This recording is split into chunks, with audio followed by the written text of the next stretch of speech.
विद्यार्थी मित्रांनो, तुम्हा सर्वांचं परत एकदा स्वागत आहे आपल्या अमोल माइंड केमिस्ट्री चॅनल वरती. आणि आज आपण पाहणार आहोत आपला जो शेवटचा ऍप्लिकेशन राहिलेला आहे ऍसिडिक स्ट्रेंथ आणि बेसिक स्ट्रेंथ वाला. ठीक आहे, तर तो पोर्शन आज आपण कंप्लीट करणार आहोत. पण त्याच्या आधी आपल्याला माहित असायला पाहिजे की ऍसिड असतात काय. बरोबर आहे. आपल्याला काय पाहायचं आहे, इंडक्टिव्ह इफेक्टचा ऍप्लिकेशन. बरोबर आहे. काय पाहतोय आपण, इंडक्टिव्ह इफेक्टचा ऍप्लिकेशन. त्याच्यातलं पहिलं ऍप्लिकेशन आहे strength of acid and base. आधी ऍसिडची पाहूया, नंतर आपण बेस कडे वळूया. ठीक आहे. Strength of acids. ठीक आहे. तर मग स्ट्रेंथ ऑफ ऍसिड साठी आपल्याला सगळ्यात पहिले माहित असायला पाहिजे की ऍसिड असतात काय. बरोबर आहे. आता आपल्याला जेव्हा आपण जेव्हा आपण 10वी आणि 9वी ला असतो, तर आपल्याला सांगितलं असतं की ऍसिड असे असतात जे आंबट असतात चवीला, ब्ला ब्ला ब्ला ब्ला, हे की नाही. बरोबर. तर पण अजून एक गोष्ट अशी सांगितली जाते की जे H+ देतात पाण्यामध्ये डिझॉल्व्ह केल्याच्या नंतर, त्याला आपण ऍसिड म्हणत असतो. बरोबर आहे. तर मग ऍसिड्स म्हणजे काय? Acids the substances which gives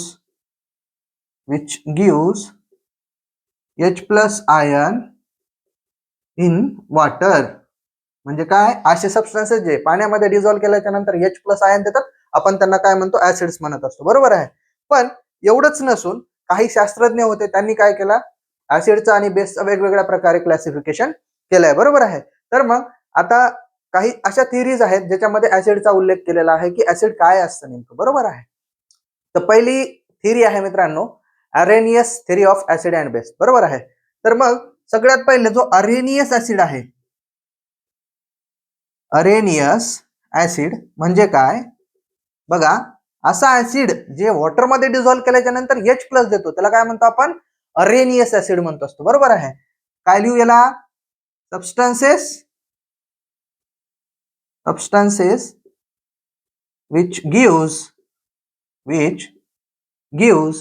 H+ ion in water. त्यांना काय म्हणायचं, असे सबस्टन्सेस जे H+ डोनेट करतात वॉटरमध्ये डिझॉल्व्ह केल्याच्या नंतर, त्यांना काय म्हणतो आपण, अरेनियस ऍसिड्स म्हणतो. एक्झाम्पल मध्ये काय, जसं तुमचा HCl आहे, H2SO4 आहे, नायट्रिक ऍसिड वगैरे वेगवेगळ्या प्रकारचे ऍसिड्स आहेत. बरोबर आहे. ते वॉटरमध्ये डिझॉल्व्ह केल्याच्या नंतर काय करतील, H+ डोनेट करतील, त्यांना आपण काय म्हणत असतो, अरेनियस ऍसिड म्हणत असतो. बरोबर आहे. दुसरा आहे ब्रॉन्स्टेड ऍसिड. ठीक आहे. आता ब्रॉन्स्टेड पण एक शास्त्रज्ञ होते, त्यांना पण काय केलं, ऍसिड बेसचे एक्झाम्पल हे डेफिनेशन सांगितलं की ऍसिड काय असतं आणि बेस काय असतं. बरोबर आहे. ब्रॉन्स्टेड ऍसिड म्हणजे काय बघा, Bronsted substances which donates proton. आता इथं जो H+ बोलला, ठीक आहे, तो काय बोलत आहे, याला प्रोटॉन बोलत आहे. बरोबर आहे. Substances which donates proton.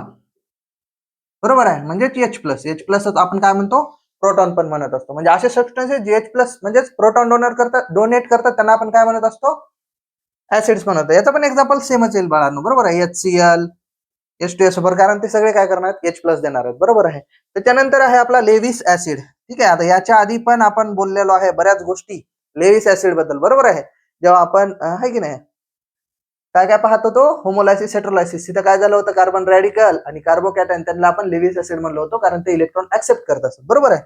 Lewis acids म्हणजे काय, हे जे लेविस ऍसिड्स असतात ते काय करतात, इलेक्ट्रॉन ऍक्सेप्ट करत असतात. काय करतात, इलेक्ट्रॉन पेअर ऍक्सेप्टर, त्यांना आपण काय म्हणतो, ऍसिड्स म्हणत असतो. स्पेसिफिकली लेविस ऍसिड म्हणत असतो. एक्झाम्पल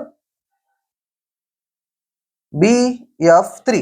आता BF3 मध्ये आपण बोललेलो आहे, BF3 काय आहे, इलेक्ट्रोफाइल आहे आणि तो इलेक्ट्रॉन पेअर काय करतो, ऍक्सेप्ट करत असतो. बरोबर आहे. त्याच्यामुळे याला काय म्हणत असतो आपण, याच्याकडे इनकम्प्लीट ऑक्टेट आहे. बरोबर आहे. हा काय करेल, ऑक्टेट कंप्लीट करण्यासाठी इलेक्ट्रॉन घेईल, म्हणजेच हा काय झाला, ऍसिड झाला. ठीक आहे. तर हे बेसिक झालं की ऍसिड काय असते. बरोबर आहे. तर आता अजून पाहूया की ऍसिडचं क्लासिफिकेशन किती प्रकारे केलेलं आहे. बरोबर आहे.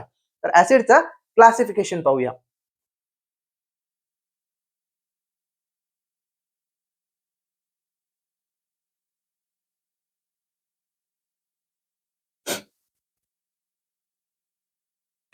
बघा, जे तुमचे ऍसिड्स असतात त्याला आपण क्लासिफाय करूया. Classification of acids. बरोबर आहे. तर आता हे जे क्लासिफिकेशन आहे बाळांनो ते कशा कशावर बेस्ड आहे. बरोबर आहे. मग तुम्ही जर म्हणत असाल ते भेटते कुठून त्याच्यावर म्हणजेच सोर्स म्हणजे आहे की नाही based on the source of obtain म्हणजेच जे कुठून भेटते त्याच्यावरून पण दोन प्रकार पडतात. त्याच्यानंतर आहे स्ट्रेंथ त्याच्यात स्ट्रॉंग येतो वीक येतो. त्याच्यानंतर आहे आपला कुठला एक त्याच्या याच्यावरून स्ट्रेंथ म्हणजेच कॉन्सन्ट्रेटेड आहे किंवा मग डायल्यूट आहे. बरोबर आहे. तर पहिलं काय आहे based on classification based on source. बरोबर आहे. ते कुठून भेटतात आपल्याला. बरोबर आहे. त्याच्यावर जर बेस असेल तर त्याचे दोन प्रकार भेटतात आपल्याला. एक भेटतात मिनरल ऍसिड्स आणि दुसरं असतात ऑर्गॅनिक ऍसिड्स. ठीक आहे. Organic acids. आता मिनरल ऍसिडलाच आपण काय म्हणत असतो इनऑर्गॅनिक ऍसिड पण म्हणतो. ठीक आहे. इनऑर्गॅनिक ऍसिड पण म्हणत असतो. आता हे जे असतात हे कुठून ऑब्टेन केले असतात मिनरल्स पासून. बरोबर आहे. काय लिहिता येईल याला these acids are obtained from non-living organisms किंवा मग नॉन लिव्हिंग थिंग्स पासून पण म्हणू शकता. ठीक आहे. नॉन लिव्हिंग्स. ठीक आहे. तर मग आता हे ऑर्गॅनिक ऍसिड आहेत हे कुणापासून भेटतील ऑर्गॅनिक पासून. बरोबर आहे. सॉरी लिव्हिंग्स पासून. these acids are obtained from लिव्हिंग्स. ठीक आहे. मग आता मिनरल ऍसिड्स आहेत त्याचं एक्झाम्पल काय असेल. एक्झाम्पल मध्ये तुमचा HCl आहे H2SO4 आहे परत तुमचा HNO3 आहे. अशा प्रकारचे जे ऍसिड आहेत त्याला आपण मिनरल ऍसिड असं म्हणत असतो. मग आता हे ऑर्गॅनिक ऍसिड्स कुठले. ठीक आहे. आपले कार्बोक्सिलिक ऍसिड्स. कोणते कार्बोक्सिलिक ऍसिड म्हणजे जनरल फॉर्म्युला काय RC डबल बॉन्ड OH. मग त्याच्यात तुमचा ऍसिटिक ऍसिड येईल फॉर्मिक ऍसिड येईल. ठीक आहे. हे कोणते ऍसिड्स झाले ऑर्गॅनिक ऍसिड्स झाले. बरोबर आहे. तर मग आता दुसरा आहे स्ट्रेंथ बेस्ड ऑन स्ट्रेंथ. आता स्ट्रेंथ बघा एक स्ट्रेंथ म्हणलं ना एक स्ट्रॉंग असू शकतो आणि दुसरा वीक असू शकतो. बरोबर. आणि आपण हे पाहूया. आता बघा बेस्ड ऑन स्ट्रेंथ म्हणजे काय पहिला असेल एक स्ट्रॉंग ऍसिड दुसरा असेल वीक ऍसिड्स. ठीक आहे. तर मग आता स्ट्रॉंग ऍसिड्स कुणाला म्हणायचं असे ऍसिड्स जे पाण्यामध्ये डिझॉल्व्ह केल्याच्या नंतर इझिली H+ डोनेट करतात. काय करतात इझिली H+ डोनेट करतात. Acids which donates H+ very easily. ठीक आहे. त्याला आपण काय म्हणतो स्ट्रॉंग ऍसिड. एक्झाम्पल मध्ये आता स्ट्रॉंग म्हणल्याच्या नंतर कोणते कोणते येतात फॉर एक्झाम्पल HCl येऊ शकतो HNO3 येऊ शकतो है की नाही. त्याच्यानंतर वीक ऍसिड्स कोणते ऍसिड्स. मग आता हे काय करतात एवढ्या लवकर H+ देत नाहीत. बरोबर आहे. तर त्याला आपण वीक ऍसिड म्हणतो. Acids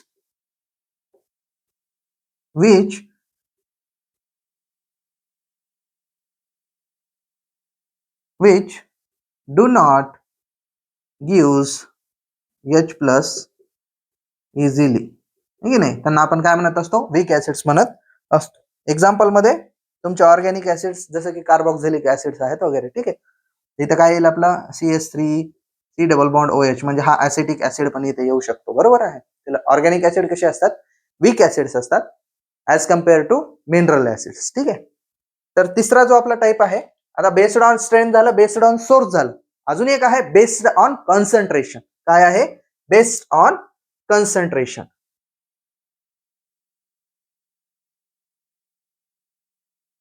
based on concentration. ठीक है बेटा. अभी देखो जो कंसंट्रेशन म्हणजे जे कंसंट्रेशन असतं आता कंसंट्रेशन काय असतं आता आपल्या घरी चहा बनतो, बरोबर आहे, किंवा आपण लिंबू सरबत पण पितो, बरोबर आहे. आता लिंबू सरबत जर बनवायचं आपल्याला तर काय काय करतो, आपल्याला लागतं पाणी, आहे की नाही, साखर लागते, त्याच्यानंतर काय लागतं, लिंबू पण लागतं, बरोबर आहे. ह्या सगळ्यांचं जे मिळून बनतं ते काय, लिंबू सरबत बनतं, बरोबर आहे. आता हे जे लिंबू सरबत झालं, हे झालं सोल्युशन. काय झालं, सोल्युशन. आणि सोल्युशन कशापासून बनलेलं आहे, पाणी, साखर, लिंबू, बरोबर आहे. आता आपल्या घरी जर साधं लिंबू सरबत जर बनवायचं असेल तर काय काय लागतं, पाणी, साखर आणि लिंबू लागतं, एवढ्या बेसिक गोष्टी लागतात, बरोबर. पण तुमची ह्याच्या तिघांपैकी सगळ्यात जास्त कोण घेता, सगळ्यात जास्त कोण घेता, तर तुम्ही पाणी घेता, बरोबर आहे. काय घेता, पाणी घेता. कमी काय घेता, साखर, आणखी लिंबू पण घेता, बरोबर आहे. मग आपलं जे सोल्युशन तयार झालेलं आहे बाळा, जे सोल्युशन असतं ते कशा कशापासून मिळून बनलेलं असतं, सोल्यूट आणि सॉल्व्हंट पासून मिळून बनलेलं असतं, बरोबर आहे. तर मग आता सोल्यूट म्हणजे काय, हा सोल्युशन मध्ये तुमच्या मिनिमम क्वांटिटी मध्ये प्रेझेंट असतो. कशामध्ये असतो, मिनिमम क्वांटिटी जो प्रेझेन्स असतो त्याला काय म्हणतो आपण, सोल्यूट म्हणत असतो. आणि जो मॅक्झिमम क्वांटिटी मध्ये प्रेझेंट असतो त्याला काय म्हणतो आपण, सॉल्व्हंट म्हणत असतो. ठीक आहे. तर मग आता same to same based on concentration मध्ये काय येईल, आता बघा याचे दोन टाइप्स, एक येतो कॉन्सन्ट्रेटेड ऍसिड्स, पहिला येईल कॉन्सन्ट्रेटेड ऍसिड्स, दुसरा येतो डायल्यूट ऍसिड्स, डायल्यूट ऍसिड्स, बरोबर आहे. आता जे कॉन्सन्ट्रेटेड राहतात याच्यामध्ये तुमचा एक असेल ऍसिड आणि दुसरा असेल त्याच्यात टाकलेला, म्हणजे त्याला ऍसिडलाच कुठं सॉल्व्हंट मध्ये ऍड केलेला असेल, बरोबर आहे. आणि हा जो ऍसिड असेल ह्याची जी क्वांटिटी असेल ती कशी असेल, मॅक्झिमम, क्वांटिटी इज मॅक्झिमम. आणि सॉल्व्हंट कसा असेल त्याच्यात, ते कसं असेल, मिनिमम, बरोबर आहे. म्हणजेच सॉल्व्हंट आणि सोल्यूटची जर डेफिनेशन करायची असेल तर आणखी एका पद्धतीने करता येते, की सोल्यूट जर म्हटलं मी, सोल्यूट कसं असतं, कमी असतं, मग त्याला काय कसं बोलायचं, कसं की part of solution present in smaller quantity is non as solute, बरोबर आहे. आणि part of solution present in larger quantity is non as solvent. ठीक आहे. तर आता हे झाले कॉन्सन्ट्रेटेड ऍसिड, म्हणजे ह्याच्यात काय सॉल्व्हंट कमी असेल आणि तुमचा जे काही सोल्यूट आहे म्हणजे जे ऍसिड आहे ते कसं असतं, त्याची क्वांटिटी जास्त असते. आता दुसरा आहे आपला डायल्यूट ऍसिड्स, बरोबर आहे. आता याच्यामध्ये पण सेम असेल, ऍसिड प्लस सॉल्व्हंट असेल, करेक्ट आहे. आता हा जो ऍसिड असेल हा कसा असेल, मिनिमम क्वांटिटी मध्ये असेल, बरोबर आहे. आणि हा जो सॉल्व्हंट असेल हा मॅक्झिमम क्वांटिटी मध्ये असेल. साधं जर उदाहरण पाहिलं, ठीक आहे, साधं जर उदाहरण पाहिलं, जर पाणी जास्त असेल आणि ऍसिड जर कमी असेल तर ते कसं असतं, डायल्यूट ऍसिड असतं. आणि जर ऍसिड जास्त असेल आणि पाणी जर कमी असेल तर ते कॉन्सन्ट्रेटेड ऍसिड असतं. समजलं एवढं. त्याच्यानंतर आपण पाहूया, हे झालं क्लासिफिकेशन, करेक्ट आहे. आता याच्यानंतरचा जो भाग आहे त्याच्यामध्ये आपल्याला डायरेक्टली काय करायचं, स्ट्रेंथ ऑफ ऍसिड आणि स्ट्रेंथ ऑफ बेस कडे वळायचं आहे. ठीक आहे, ते आपण काय करूया, नेक्स्ट लेक्चर मध्ये पाहूया. ठीक आहे, तर भेटूया पुढच्या लेक्चर मध्ये. थँक्यू.